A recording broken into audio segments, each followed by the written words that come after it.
नमस्कार बंधू भगिनींनो, साहित्यरत्न लोकशाहीर अण्णाभाऊ साठे यांचा 1 ऑगस्ट हा जन्मदिवस किंवा जयंती दिवस. त्यानिमित्ताने त्यांच्या जीवनचरित्राचा आढावा आपण प्रस्तुत व्हिडिओच्या माध्यमातून घेणार आहोत. पृथ्वी ही शेषाच्या मस्तकावर तरली नसून ती दलितांच्या किंवा श्रमिकांच्या तळहातावरती तरली आहे, अशा प्रकारचा अत्यंत महत्त्वाचा विचार ज्या शाहीर अण्णाभाऊ साठेंनी दिला, त्यांच्या प्रतिमेला आणि विचारांना मी सुरुवातीलाच मनपूर्वक अभिवादन करतो. त्याचबरोबर या ठिकाणी रामकृष्ण बदने या यूट्यूब चॅनलवरती आपल्या सर्व श्रोते मायबापांचे मी मनपूर्वक स्वागत करतो. माणूस पण जपणारा साहित्यिक, सतत चळवळीत असणारा व साहित्य चळवळ जगलेला साहित्यिक म्हणून आपण अण्णाभाऊ साठे यांच्याकडे पाहतो. या ठिकाणी एक गोष्ट आपण लक्षात घेतली पाहिजे की अशा या अण्णाभाऊंचं संक्षेपानं चरित्र आपण या व्हिडिओच्या माध्यमातून त्यांच्या जयंतीच्या निमित्तानं या ठिकाणी पाहणार आहोत. अण्णाभाऊंचा जन्म 1 ऑगस्ट 1920 रोजी सांगली जिल्ह्यातील वाटेगाव येथे पिता भाऊराव व माता वालुबाई यांच्या पोटी झालेला आहे. त्यांचं लहानपणचं नाव हे तुकाराम अशा पद्धतीचं होतं. लहानपणापासूनच घरची गरिबी आहे, बालपणातच दारिद्र्य या ठिकाणी त्यांच्या 5वीला पोचलेलं आपल्याला दिसून येतं आणि त्यामुळं त्यांच्या शिक्षणाची मोठ्या प्रमाणावर हेळसांड झालेली आहे. एकीकडं दारिद्र्य पाठ सोडत नाहीये आणि दुसरीकडं जातीयतेच्या मानसिकतेत या ठिकाणी लोक त्यांच्याशी दलित म्हणून चांगल्या प्रकारचा व्यवहार केला गेलेला नाही आहे. याचं उदाहरण त्यांच्या शाळेच्या निमित्तानं आपल्याला पाहायला मिळतं. काही ठिकाणी असं म्हटलं गेलंय की ते 3 दिवस शाळेमध्ये गेले आणि काही ठिकाणी ते 1.5 दिवस शाळेत गेले, असे दोन्हीही संदर्भ या ठिकाणी आपल्याला पाहायला मिळतात. ते जेव्हा शाळेत गेले तेव्हा शाळेमधले शिक्षक हे उच्चवर्णीय होते आणि दलितांच्या मुलांना शाळेच्या वर्गखोलीमध्ये न बसू देता त्यांना वरांड्यात बसवलं जात असायचं. अण्णाभाऊंना देखील दलित म्हणून आपल्याला माहिती आहे की त्यांना वरांड्यामध्ये बसवलं गेलं. उन्हाचे चटके, घामाच्या धारा वाहत असतानाच गुरुजींनी दुरून बघितलं तर या अण्णाची पाठी कोरी दिसली आणि रागामध्ये गुरुजींनी वर्गातूनच छडी फेकून अण्णांना मारली. असं सांगितलं जातं की ही छडी लागल्याबरोबर अण्णांना देखील राग आला. एकतर जाती व्यवस्थेमुळं आपली कुचेष्टा केली जाते आहे, आपल्याला या ठिकाणी सापत्न्य वागणूक दिली जाते, हा राग पहिला त्यांच्या मनामध्ये होता आणि दुसरी गोष्ट छडी दुरून फेकून मारली गेली. या रागामुळे अण्णा तिथून शाळा तिथलं सोडली आणि जे निघून गेले, एक दिवस त्यांनी शाळा केली, दुसऱ्या दिवशी दुपारी जे निघून गेले ते पुन्हा शाळेतच आले नाहीत, असा एक संदर्भ त्यांच्या चरित्राच्या माध्यमातून पाहायला मिळतो. आणि दुसरं असंही सांगितलं जातं की गुरुजींनी छडी मारली आणि हा स्वाभिमानी तुकाराम नावाचा मुलगा, त्याला हा अन्याय सहन झाला नाही आणि ती छडी तुकारामनी वापस गुरुजींना मारली, असंही त्यांच्या चरित्रात वाचायला मिळतं. दोन्ही संदर्भ आलेले आहेत.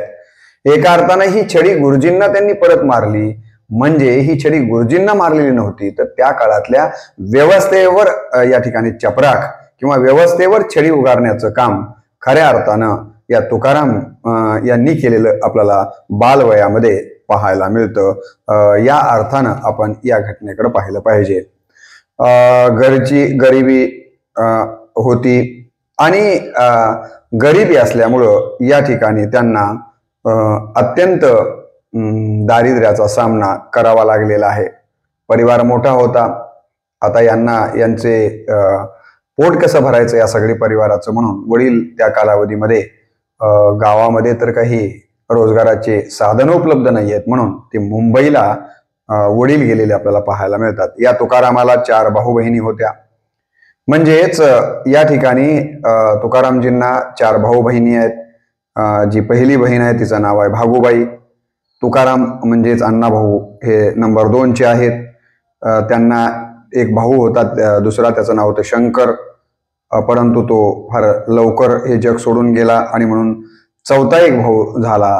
त्याचं नावही पुन्हा पहिला शंकर वारल्यामुळं शंकर अशाच पद्धतीनं ठेवलं गेलं. आणि दुसरी एक बहीण या तुकारामला होती, जिचं नाव होतं जाईबाई. तो असा हा एकूण परिवार आपल्याला अण्णाभाऊंचा पाहायला मिळतो. त्यांना गावाकडे केवळ 20 गुंठे जमीन त्यांच्या परिवाराकडे होती. त्या काळात त्यांची जमात गुन्हेगारी समजली जात असायची. म्हणजे जातीनं दलित असले तरीही जो सन्मान मिळाला पाहिजे तो सन्मान समाज व्यवस्थेमध्ये कुठेच मिळताना आपल्याला दिसत नाही आहे. वडिलांनी मुंबईमध्ये इंग्रज अधिकाऱ्यांच्या घरासमोरील बागा फुलविण्याचं काम केलेलं आहे. त्यातून मिळालेला जो काही पैसा असेल तो वडील मनी ऑर्डर करून गावाकडे पाठवायचे आणि मनी ऑर्डर घरी आली की घरच्यांना गगनात मावेन असा आनंद व्हायचा. कारण घराचं अर्थकारणच वडिलांच्या मनी ऑर्डरवरती अवलंबून होतं. अशा पद्धतीचं जीवन या ठिकाणी या परिवाराला सुरुवातीच्या काळामध्ये जगावं लागलेलं आहे. अण्णाभाऊ लहानपणापासूनच त्यांना लोकगीत आळविण्याचा, मैदानी खेळ खेळण्याचा या ठिकाणी छंद होता. दांडपट्टा चालवण्याचे त्यांना छंद होता. कुऱ्हाड चालवीत असत, धावणे, गाई म्हैशीच्या झुंजी लावणे, पाखरांशी मैत्री करणे असे विविध छंद या ठिकाणी तुकाराम म्हणजेच अण्णाभाऊंना असलेले आपल्याला पाहायला मिळतात. जत्रा, कुस्त्या, तमाशा, डोंबाऱ्याचे खेळ, हे की नाही, मुरळ्यांचा नाच, पोवाडे या सर्व गोष्टी अण्णाभाऊ हे लहानपणापासूनच निहाळताना आपल्याला दिसून येतात. 1931 पर्यंत असा त्यांचा काळ गेलेला आहे. पुन्हा ते मुंबईला आलेले आहेत आपल्या वडिलांच्याकडं.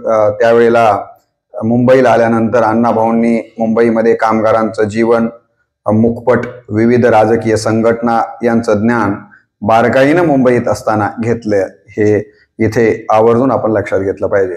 त्यांची बहीण व भाऊ त्यांना अण्णा आणि भाऊ म्हणत होते. बहीण भाऊ म्हणायच्या आणि भाऊ अण्णा म्हणायचे आणि यामुळं त्यांचं नाव बहीण भावांनी अण्णा भाऊ म्हटल्यामुळं त्यांचं नाव अण्णाभाऊ हेच पुढे रूढ झालं आणि आजही आपण तुकारामचं नामकरण अण्णाभाऊ झालेलं पाहतो. आणि अलीकडे आपण आता प्रत्येक ठिकाणी अण्णाभाऊ याच नावाने त्यांना संबोधतो किंवा ओळखलं जातं. पुढे ते कम्युनिस्ट चळवळीचे अनुयायी झालेले आहेत. त्यांनी मॅक्झिम गोर्कीच्या कादंबऱ्या वाचलेल्या आहेत आणि या कादंबऱ्या वाचत असतानाच अण्णांना असं वाटत होतं की मॅक्झिम गोर्कीनं जसं या कादंबऱ्यांच्या मध्ये तळागाळातल्या लोकांचं या ठिकाणी वर्णन केलेलं आहे तशाच प्रकारचं या वंचितांचं जे काही उपेक्षित जीवन आहे ते लेखनातनं आलं पाहिजे. आणि म्हणून मॅक्झिम गोर्की हे खऱ्या अर्थानं लेखन क्षेत्रातले त्यांचे पहिले गुरु आहेत आणि त्यांच्याकडनंच लेखनामध्ये उपेक्षितांना, वंचितांना लेखनामध्ये न्याय देण्याचं प्रोत्साहन मिळालेलं अण्णांच्या जीवनामध्ये आपण पाहतो. घरात शिक्षणाची कुठलीच परंपरा नव्हती. 1.5 दिवस शाळेत गेलेले अण्णा म्हणजे इतकं विपुल लेखन केलं हे खरोखरच अलीकडच्या काळामध्ये एक आश्चर्य वाटावी अशी घटना म्हणून आपल्याला या घटनेकडे पाहता येतं. समाज रचना हीच त्यांची शाळा होती व समाजात घडणाऱ्या घटना त्यांच्यासाठी पुस्तकं होती. ते लौकिक अर्थानं 4 भिंतीच्या आत फळ्यावरती खडूंच्या माध्यमातून लिहिलं गेलेलं शिक्षण त्यांनी शिकलेलं नाहीये किंवा वर्गामध्ये बसून अभ्यासक्रमाची पुस्तकं, क्रमिक पुस्तकं आणि त्याच्यातनं मिळालेल्या पदव्या त्यांनी प्राप्त केलेल्या नाहीयेत. तर त्यांच्यासाठी समाज हीच खऱ्या अर्थानं शाळा होती आणि त्या समाजात घडणाऱ्या घटना म्हणजे अण्णांच्यासाठी पुस्तकं होती. आणि या 2 घटनांच्या माध्यमातूनच अण्णा बरंचसं काही शिकलेले आहेत. क्रांतिसिंह नाना पाटील यांच्या विचारांचा, कार्याचा व सहवासाचा त्यांच्या जीवनावरती मोठा प्रभाव पडलेला या ठिकाणी आहे. ते मुंबईत भायखळ्याच्या चांदबावी चाळीत राहत असत, चिरानगर झोपडपट्टीमध्ये राहत असत असा त्यांच्या चरित्रामध्ये उल्लेख येतो.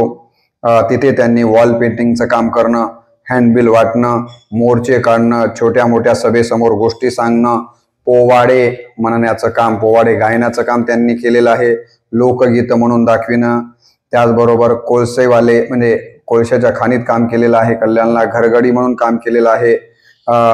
यानंतर गेटकीपर म्हणून काम केलंय. हमाल, भावाच्या तमाशामध्ये सोंगाड्या, अशा विविध प्रकारची कामं अण्णांना आपल्या आयुष्यामध्ये करावी लागलेली आहेत. या काळामध्ये वाहत असलेले स्वातंत्र्याचे वारे जेव्हा अण्णांना कळायला लागलं त्यावेळेला या देशाला स्वातंत्र्य मिळावं यासाठीची चळवळ मोठ्या जोमात चाललेली होती. आणि म्हणून या काळात वाहत असलेले स्वातंत्र्याचे वारे, त्यासाठी काढल्या जात असणाऱ्या विविध प्रभात फेऱ्या, आंबेडकरांची चळवळ, या बाबासाहेब आंबेडकरांची चळवळ, या सर्व गोष्टींचा परिणाम अण्णांच्या जडणघडणीवरती झालेला आहे. अण्णाभाऊंनी संयुक्त महाराष्ट्राची चळवळ लोकमानसात रुजविण्याचं मोठं काम त्यांच्या आयुष्यामध्ये केलं.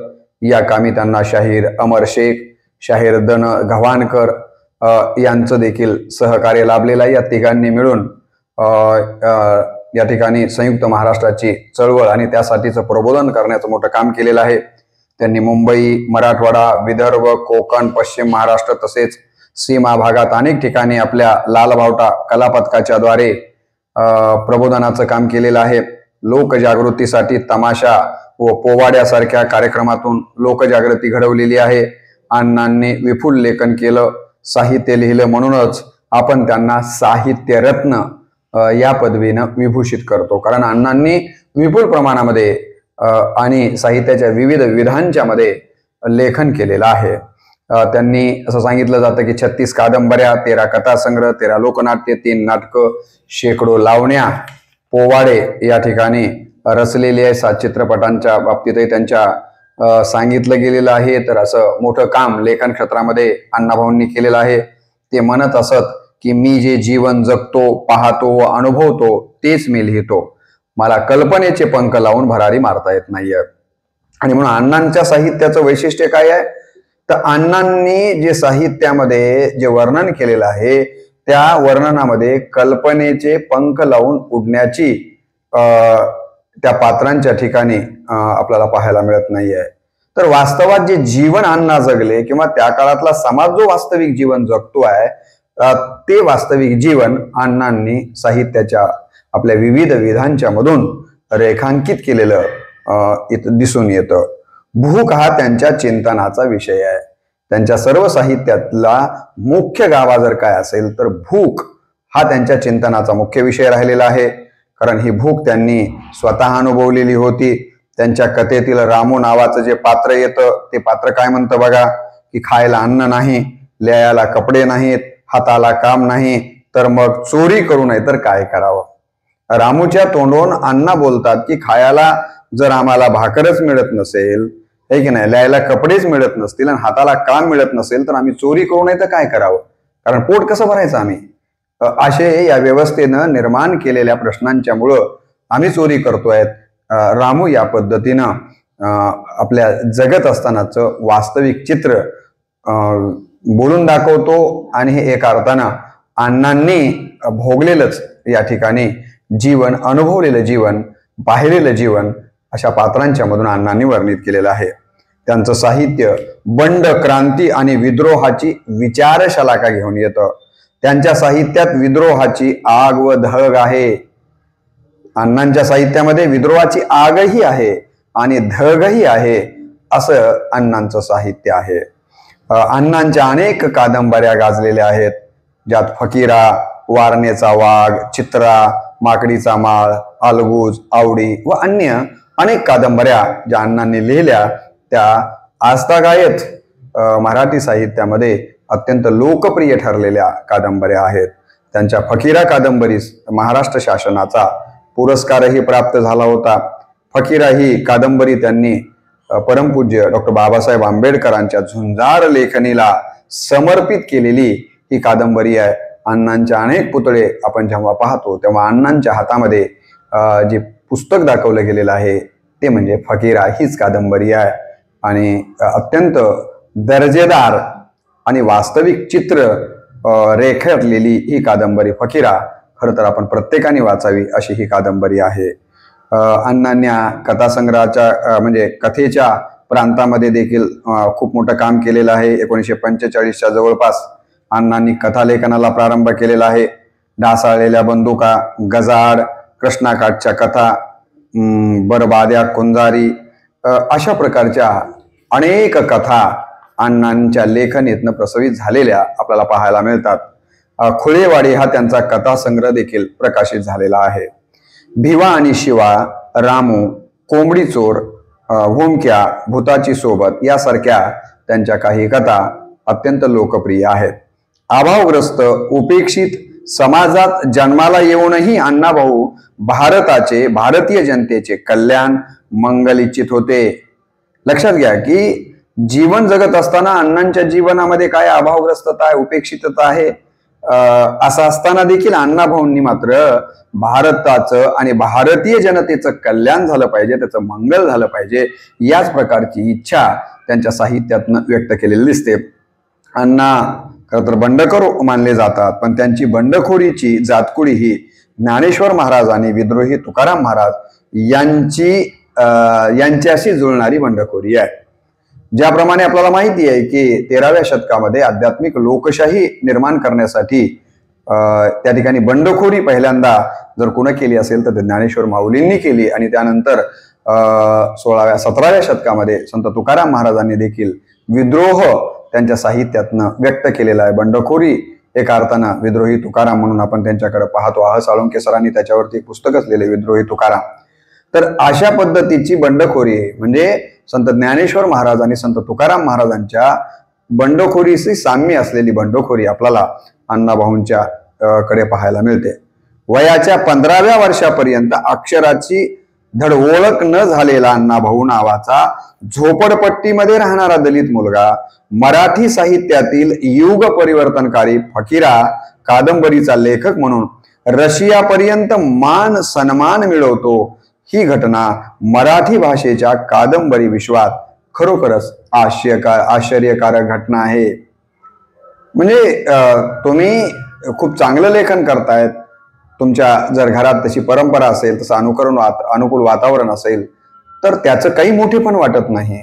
परंतु मी इथं आपल्याला म्हणालो की वयाच्या 15व्या वर्षापर्यंत ज्या अण्णाभाऊंना अक्षराची धड ओळखही झालेली नाहीये, झोपडपट्टीमध्ये एका दलित समाजामध्ये अत्यंत अभावग्रस्त जीवन जगणाऱ्या या दलित युवकानं फकीरासारखी कादंबरी लिहावी आणि ती कादंबरी रशियासारख्या आपल्याला माहित आहे की प्रगत देशामध्ये देखील त्या कादंबरीची दखल घेतली जावी, ही घटना खरोखरच मराठी भाषेच्या कादंबरी विश्वामध्ये आश्चर्य व्यक्त करायला लावण्यासारखी घटना आहे.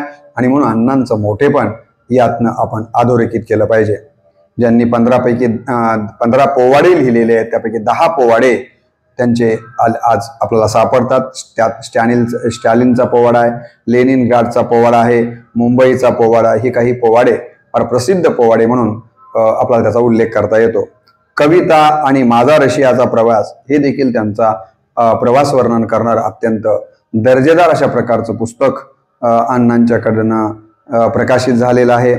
ग्रामीण ढंगातील रांगड्या तमाशाला लोकनाट्य हे बिरुद शाहीर अण्णाभाऊ साठे यांनी दिलं. अण्णांनी काय केलं तर ग्रामीण रांगड्या ढंगातील जो तमाशा होता त्याचं नामकरण त्यांनी लोकनाट्य करून त्याला लोकनाट्याचा दर्जा देण्याचं काम अण्णाभाऊंनी केलेलं आहे.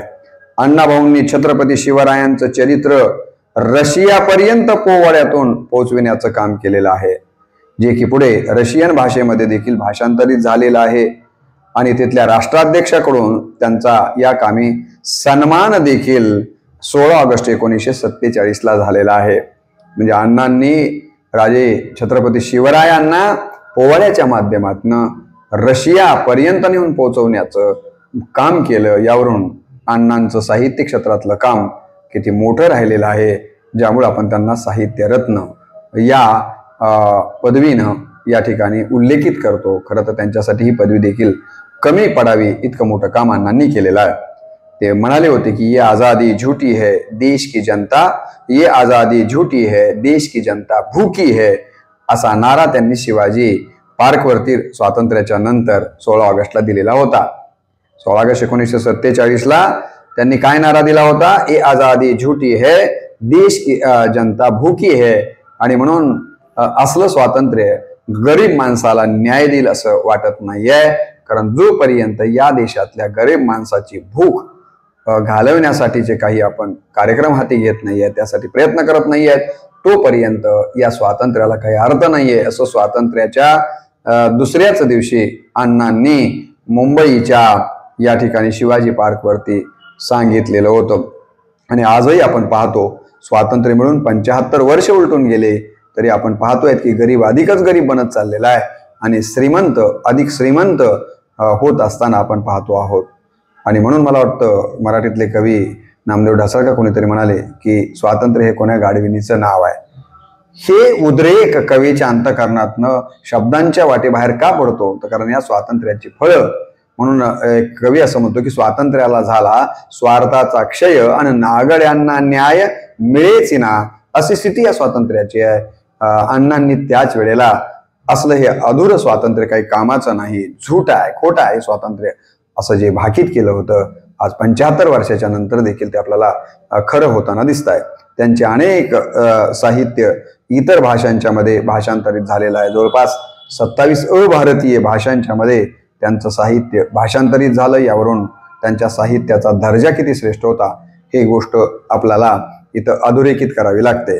10 तमाशा नृत्याची निर्मिती त्यांनी केली आणि ही गोष्ट तत्कालीन मोरारजी देसाईंना पटलेली नाही आणि त्यांनी 1940ला यावरती बंदी देखील आणलेली होती.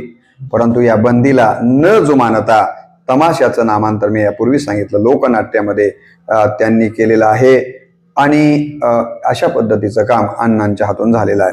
1944ला त्यांनी या ठिकाणी याबद्दल प्रसिद्ध कवी नारायण सुर्वे काय म्हणतात बघा, अण्णामुळे तमाशाकडे बघण्याचा दृष्टिकोन बदललेला आहे.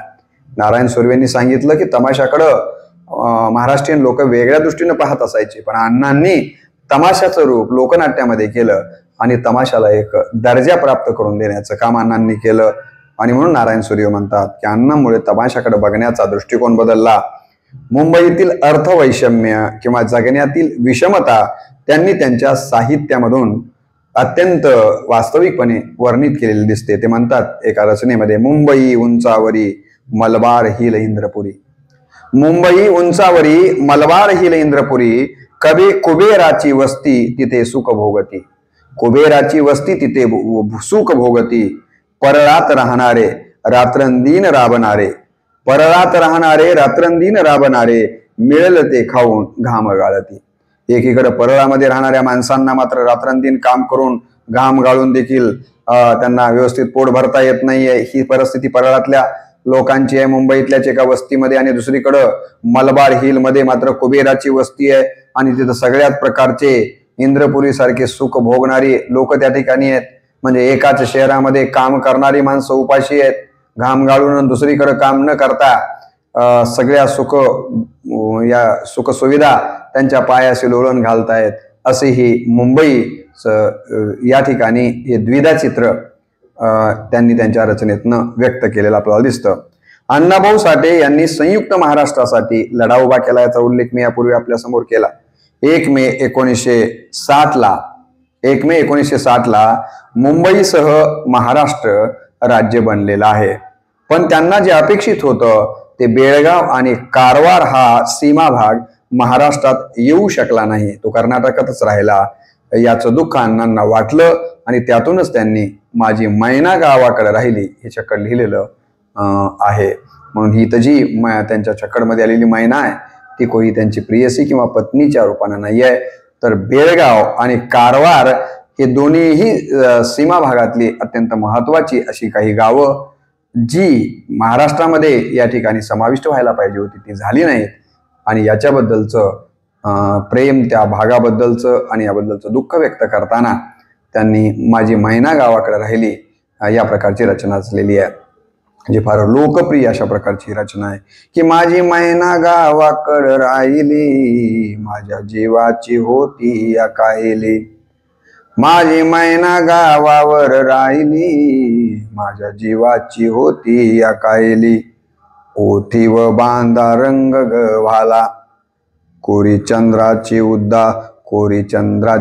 उदात्ते गुणाची, मोठ्या मनाची, सीता ती माझी रामाची, हसून बोलायाची, मंद चालायाची, सुगंध केतकी सतेज कांती, घडी व पुतळी सोन्याची, नव्या नवतीची काडी दवण्याची, रेखी व भुवया कमान जणू इंद्रधनुची, हिरकणी हिरयाची, काठी आंधळ्याची, तशी ती माझी गरीबाची, मैना रत्नाची खान, माझा जीव की प्राण, नसे सुखाला वान, तिच्या गुणांची छक्कड मी गायली, माझ्या जीवाची होती या कायली, माझी मैना गावावर राहिली, माझ्या जीवाची होती या कायली. फार सुंदर पद्धतीनं याचं गायन मी काही तर केलेलं नाही आहे, करता येतं असे अत्यंत चांगली या ठिकाणी ही रचना त्यांनी या बेळगाव आणि कारवारच्या संबंधाने लिहिलेली आहे.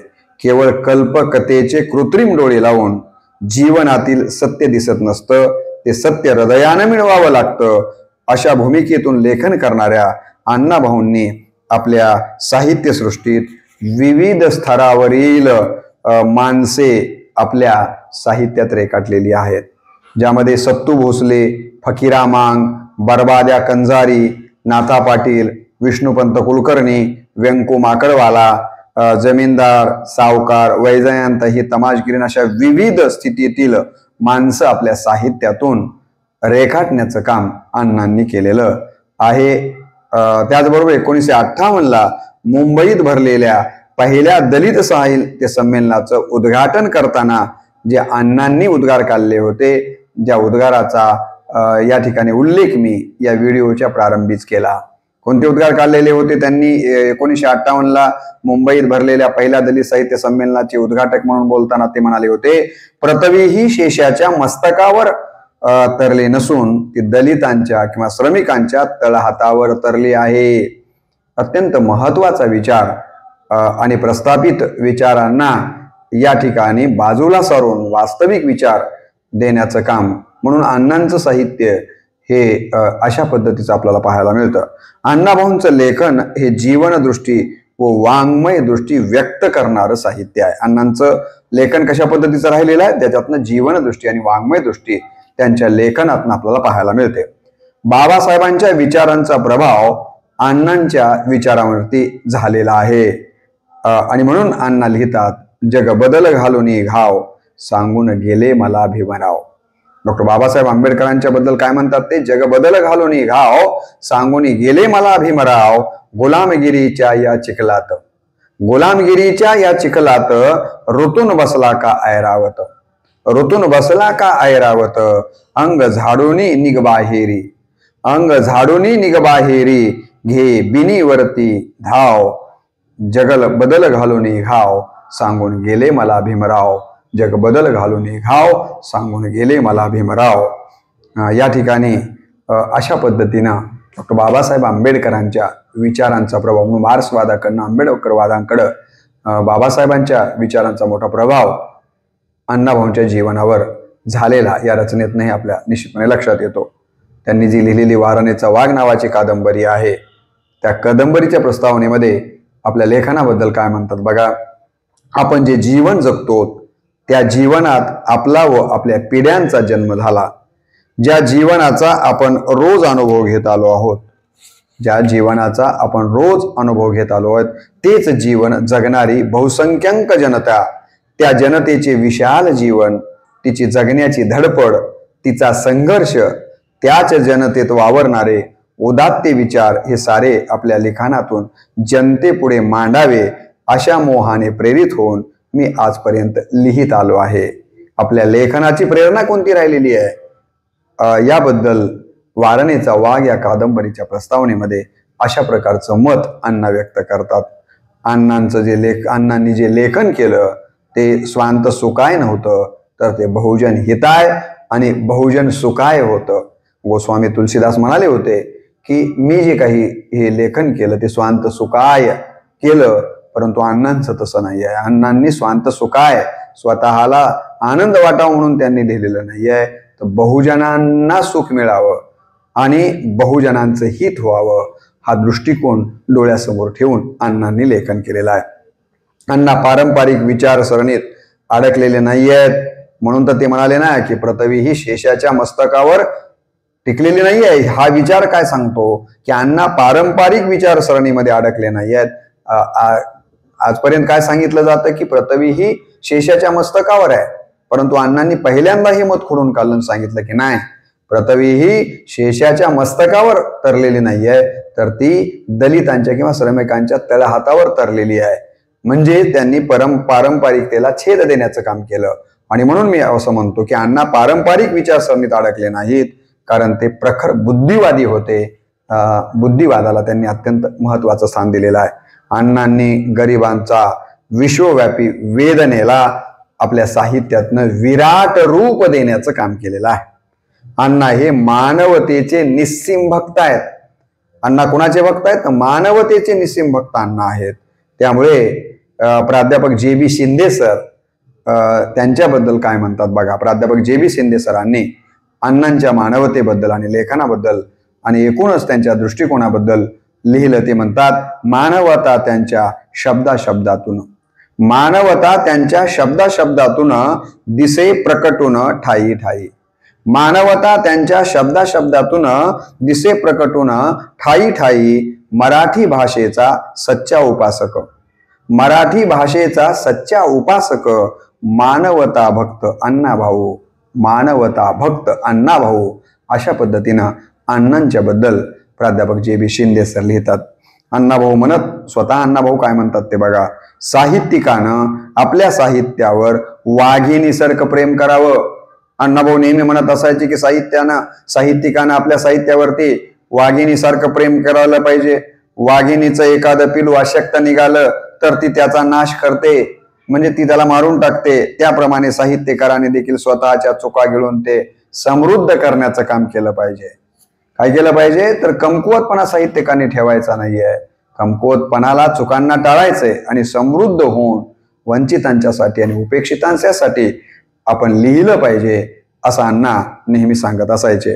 डॉक्टर बाबासाहेब आंबेडकर नेहमी म्हणत असत की मला भाकरीपेक्षा इज्जत महत्वाची वाटते. बाबासाहेबांचं प्रसिद्ध वाक्य होतं की मला भाकरीपेक्षा इज्जत महत्वाची वाटते. अण्णाभाऊ देखील म्हणत की जो कलावंत जनतेची कदर करत नाहीये, जनताही त्याची कदर करत नाही. जो कलावंत जनतेची कदर करतो, जनता देखील त्या कलावंताची कदर करते. आणि म्हणून आपल्या लेखनातनं या जनतेचे वास्तविक जे प्रश्न आहेत ते आपल्या साहित्यातनं वर्णित झाले पाहिजेत. अण्णांच्या साहित्याबद्दल वि. स. खांडेकर या श्रेष्ठ साहित्यकारानं काय मत व्यक्त केलेलं आहे बघा. वि. स. खांडेकर अण्णांच्या साहित्याबद्दल म्हणतात, नदीचा प्रवाह काय तिच्या काठावरच्या लोकांच्या इच्छानुरूप वाहतो का?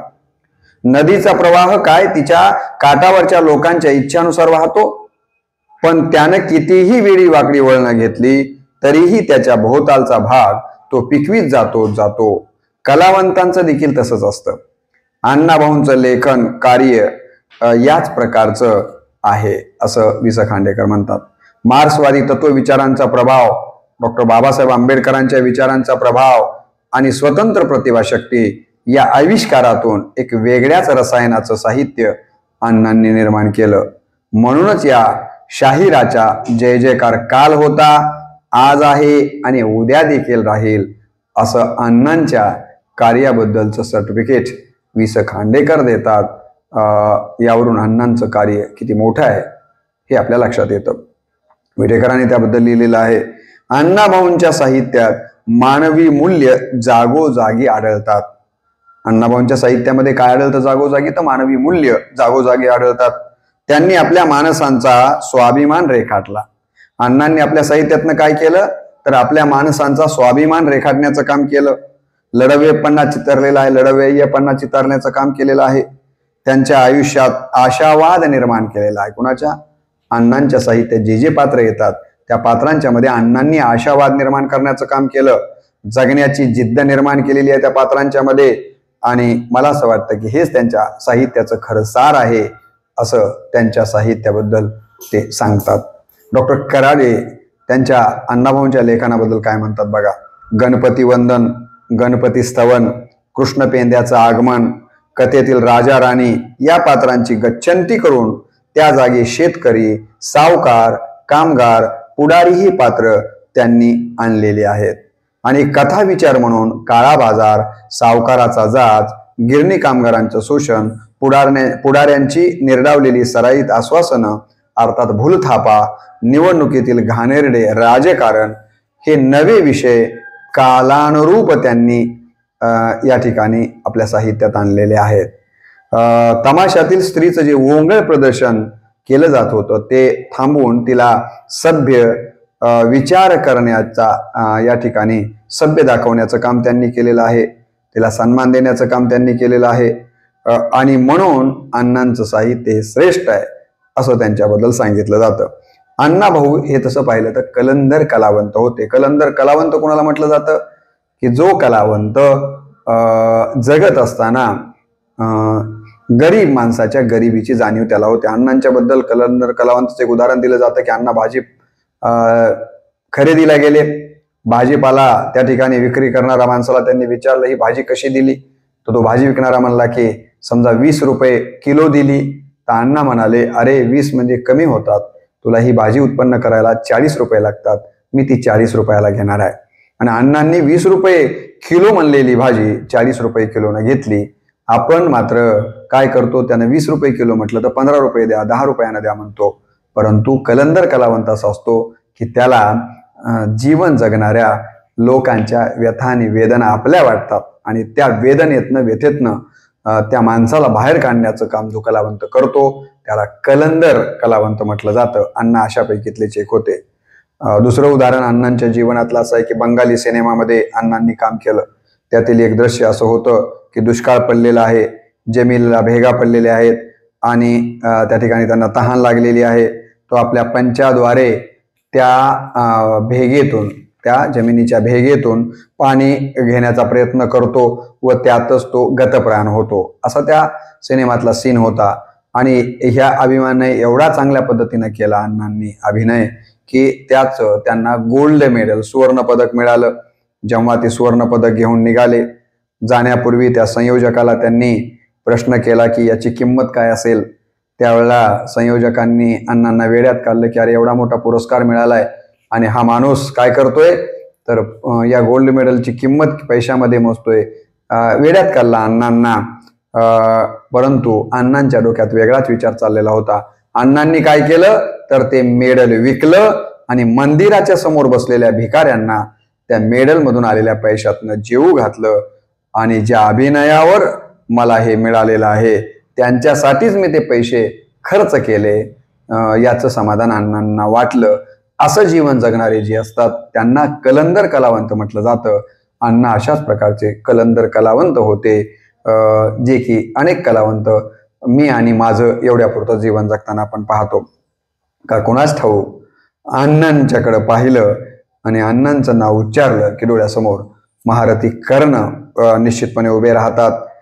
कारण कर्णानं देखील आपल्या आयुष्यामध्ये त्याच्या जातीवरून त्याला हिणवलं गेलं होतं. त्याला त्याच्या आयुष्यामध्ये बरंचसं काही करता आलं नव्हतं. अण्णांच्या बाबतीमध्ये देखील असं झालेलं आहे. कर्ण म्हणाला होता जाती जाती रट्टे जिनकी पूंजी केवळ पाखंड, मै क्या जानू जाती जाती है मेरे भुजदंड. तसंच अण्णाभाऊंनी देखील जातीपेक्षा कर्माला महत्व दिलेलं आहे आणि म्हणून कुठेतरी कर्णाची साधर्म्यता अण्णांच्याकडे दिसते आणि म्हणून अण्णांचं नाव उच्चारलं की महारथी कर्ण डोळ्यासमोर उभे राहून जातात. अण्णांनी गोवा मुक्ती संग्रामामध्ये देखील अत्यंत महत्वाचं काम केलेलं आहे.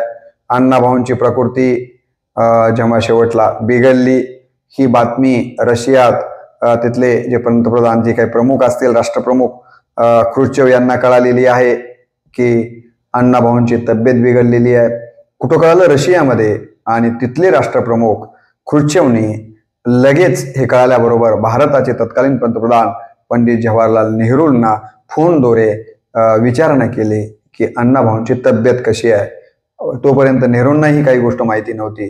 लगेच नेहरूंनी यशवंतराव चव्हाणांशी संपर्क केला आणि चव्हाण साहेबांना सांगितलं की अशा अण्णांच्या तब्येतीबद्दल रशियावरून ख्रुश्चेवजी विचारणा करतायत तर आपण त्यांच्या तब्येतीबद्दलची माहिती मला द्यावी. यशवंतरावजींनी जेव्हा या ठिकाणी माहिती घेतली तेव्हा त्यांच्या लक्षात आलं की एका वरांड्यामध्ये तुटक्या पलंगावरती अण्णा अशा अवस्थेमध्ये उपचार घेत आहेत. दुर्दैवानं ज्या अण्णांच्या कार्याची दखल जगातल्या तुम्हाला माहिती आहे विकसित राष्ट्र म्हणून ज्या रशियाकडे आपण पाहतो त्या राष्ट्राध्यक्षानं घ्यावं आणि आम्ही मात्र त्यांना तुटक्या पलंगावरती म्हणाव्या त्या सुविधा देऊ नयेत किंवा त्यांच्याबद्दल उपेक्षा करावी हेच तर खरं भारतीय माणसांचं दुर्दैव आहे.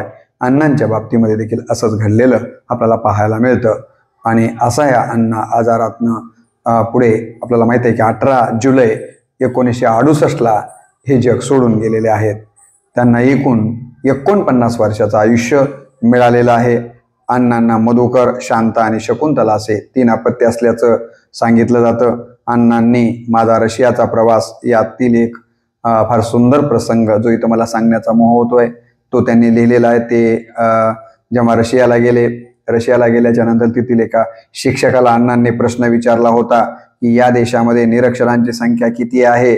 तेव्हा रशियातला शिक्षक म्हणाला की असतील 7% असतील म्हणाले आमच्या देशामध्ये अशिक्षित लोक, म्हणजे निरक्षर लोक. तर अण्णांनी विचारलं की हे 7% कसे काय निरक्षर राहिलेले आहेत. तेव्हा तिथल्या शिक्षकानं उत्तर दिलं होतं की ते म्हणाले होते की काही पाळण्यामध्ये असलेले आहेत या 7%मध्ये आणि काही आईच्या पोटामध्ये असलेले आहेत. एवढेच या देशामध्ये निरक्षर आहेत, बाकी सगळे साक्षर आहेत. या प्रसंगावरून अण्णा सांगतात की रशियामध्ये साक्षरतेचं प्रमाण किती मोठ्या प्रमाणावर वाढलंय आणि जेव्हा अण्णा हे प्रश्न करतात तेव्हा तर भारतामध्ये निरक्षरतेचं प्रमाण खूप मोठ्या प्रमाणावर होतं. तर असा एक प्रसंग त्यांचे माझा रशियाचा प्रवास यामध्ये उल्लेखित झालेला इथं मुद्दा मी आपल्याला सांगितलेला आहे. 2020ला अण्णाभाऊंना जाऊन 100 वर्ष झाली. जन्मशताब्दी आपण त्याला म्हणतो. अण्णांना जन्मून 100 वर्ष झाली म्हणून 2020 हे संपूर्ण वर्ष आपण अण्णांचं जन्मशताब्दी वर्ष म्हणून या ठिकाणी मोठ्या उत्साहाने अनेक उपक्रम राबवून तितक्या जबाबदारीनं संपन्न केलं. 1 ऑगस्ट 2002ला अण्णांच्यावरती टपाल तिकीट देखील काढण्यात आलेलं आहे. अण्णांच्या आज आपण बघितलं तर चरित्रावरती अनेक ग्रंथ झालेले आहेत. अनेकांनी विद्यावाचस्पती, विद्या पारंगत अशा विविध पदव्या प्राप्त केलेल्या आहेत. त्यांच्या साहित्याच्या विविध अंगांच्या वरती अभ्यास करून अण्णांनी या ठिकाणी जे काही काम केलंय त्याची दखल अलीकडच्या काळात मोठ्या प्रमाणावर घेतली जाते. हे मात्र आपल्याला निश्चितपणे विसरता येण्यासारखं नाहीये. आपल्याला मी सांगितलं की या ठिकाणी प्रकाशित झालेली आहेत. अण्णांच्या नावानं आपल्याला माहिती आहे की राज्य सरकारनं अण्णाभाऊ साठे आर्थिक विकास महामंडळ देखील स्थापन केलेलं आपल्याला दिसून येतं.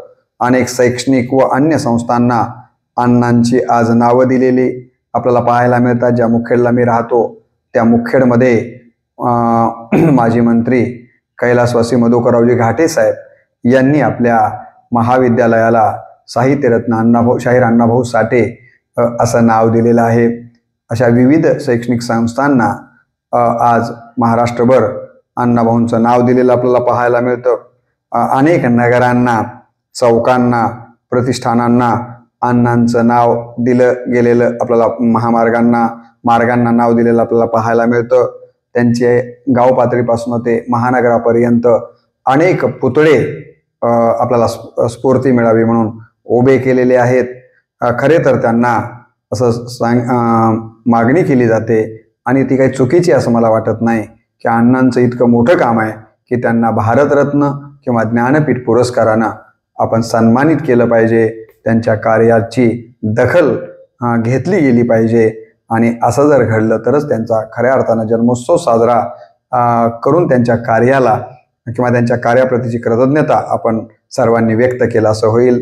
त्यांच्या या सर्व कार्यास व त्यांच्या प्रतिमेस मी पुनश्च एकदा मनपूर्वक अभिवादन करतो आणि अण्णांचा जयंती असेल किंवा पुढे पुण्यस्मरण दिन आपल्याला साजरा करायचा असेल तर अण्णांनी जे लेखनावर प्रेम केलं तसं आपणही लेखनावर प्रेम करावं. ते नसेल तर अण्णांनी ज्याप्रमाणे वंचितांना, उपेक्षितांना आपापल्या पद्धतीनं उभं करण्यासाठी मग साहित्याच्या माध्यमातून असेल किंवा मी तुम्हाला सांगितलं सुवर्णपदक विकून त्यांना जीव घालण्याचा छोटा प्रसंग आपल्याला वाटेल, परंतु मिळालेलं इतकं सर्वोच्च मेडल विकायचं आणि त्याच्या पैशातनं भिकाऱ्यांना जीव घालायचं हे काही साधं काम आहे का? आपल्या पद्धतीनं देखील आपण वंचितांना, उपेक्षितांना ज्या पद्धतीनं सहकार्य करता येईल त्या पद्धतीचं सहकार्य आपण करावं आणि आपल्याकडं जी काही कला असेल त्या कलेतनं वंचितांना, उपेक्षितांना या ठिकाणी न्याय देण्यासाठी आपण त्या लेखणीचा वापर करावा. आणि समाजामध्ये जर दुर्गुणांची श्रीमंती वाढत असेल, वैगुण्य मोठ्या प्रमाणावर आज वाढताना आपल्याला दिसत आहेत, अनेक समस्या या देशासमोर उभ्या राहिलेल्या आहेत, आपल्या लेखणीच्या माध्यमातून त्या समस्यांना वाचा फोडण्याचं काम, आपल्या वाणीच्या माध्यमातून त्या समस्याच्या या ठिकाणी प्रबोधन घडून त्या समस्यातनं या देशाला मुक्त करण्याचं काम आपण सगळ्यांनी करावं. त्यासाठी जर आपण प्रामाणिकपणे प्रयत्न केला तरच खऱ्या अर्थानं अण्णांचा जन्मोत्सव आपण साजरा केल्याचं मला असं वाटतं की एक प्रकारचं समाधान आपल्याला लाभेल. अन्यथा नळी फुंकिली सोनारे, इकडून तिकडे गेले वारे, किंवा नेहमीच येतो मग पावसाळा, हे सृष्टीचे कौतुक जाण बाळा, याप्रमाणे केवळ त्यांच्या प्रतिमेचं पूजन करायचं, तेवढ्या दिवसापुरतं त्यांच्या कार्यकर्तृत्वाचा गौरव करण्यासाठी शब्दाचे फवारे या ठिकाणी हवेत सोडायचे आणि एरे मागल्या याप्रमाणे पुन्हा मात्र वर्षभर त्यांच्या विचारांना विसरून जायचं किंवा त्यांच्या विचारांवर कृती करायची नाही. असं जर आपण केलं तर ते चुकीचं ठरेल. म्हणून कुठल्याही महापुरुषांची जयंती साजरी करत असताना त्यांच्या जीवनातला एखादा क्षण, एखादा कण आपल्या जीवनामध्ये उतरवण्याचा संकल्प करण्याचा दिवस म्हणजेच त्यांचा जन्मदिवस असतो. तो संकल्प माझ्यासह आपण सगळ्यांनी कराल असे अपेक्षा व्यक्त करून पुनश्च एकदा अण्णांच्या प्रतिमेला आणि विचारांना मनपूर्वक अभिवादन करतो आणि अण्णांना या ठिकाणी नमन करतो. जय अण्णा. नमस्कार.